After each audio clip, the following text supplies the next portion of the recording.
صلو علی الحبیب صلی اللہ تعالی علی محمد صلی اللہ علیہ وسلم۔ آئیے غوث پاک رحمۃ اللہ تعالی علیہ کے انقلابی بیانات میں سے علم و حکمت اور نصیحت کے مدنی پھول سننے کی سعادت حاصل کرتے ہیں۔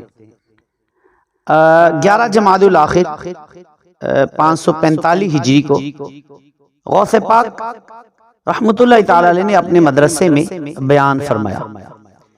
اس دوران آپ نے فرمایا، اے مالدارو، اگر دنیا اور آخرت کی بھلائی چاہتے ہو تو اپنے مال کے ذریعے غریبوں سے ہمدردی کرو۔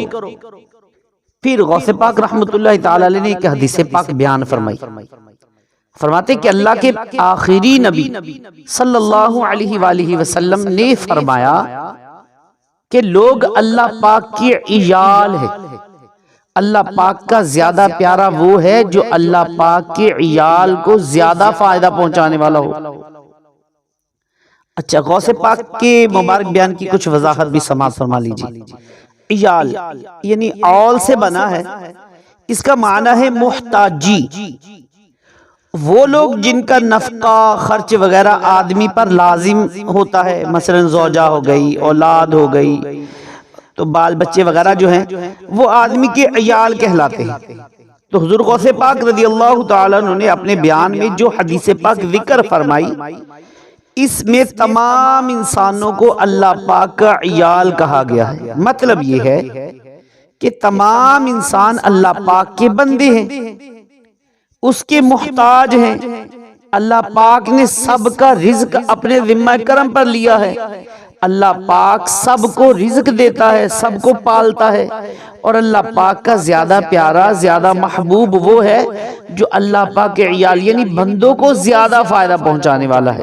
علامہ مناوی رحمۃ اللہ تعالی علیہ فرماتے ہیں، لوگوں کو نیکی کی دعوت دینا، اللہ پاک کے رستے کی طرف بلانا، علم دین سکھانا، لوگوں کے ساتھ نرمی سے پیش آنا، لوگوں پر رحم کرنا، شفقت کرنا، ان پر مال خرچ کرنا، غرض شریعت کے دائرے میں رہتے ہوئے دینی یا دنیاوی کسی معاملے میں لوگوں کے ساتھ نیکی کرنا، یہ سب کچھ لوگوں کو نفع پہنچانے میں شامل ہے۔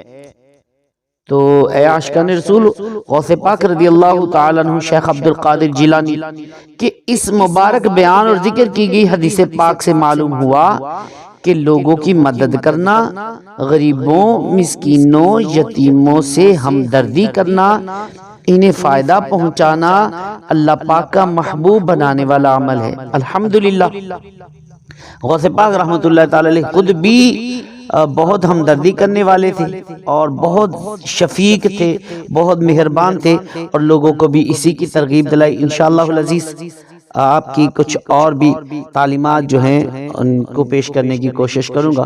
اللہ پاک ہمیں غوث پاک کی تعلیمات پر عمل کرنے کی توفیق عطا فرمائے، آمین، بجاہ النبی الامین صلی اللہ علیہ وسلم۔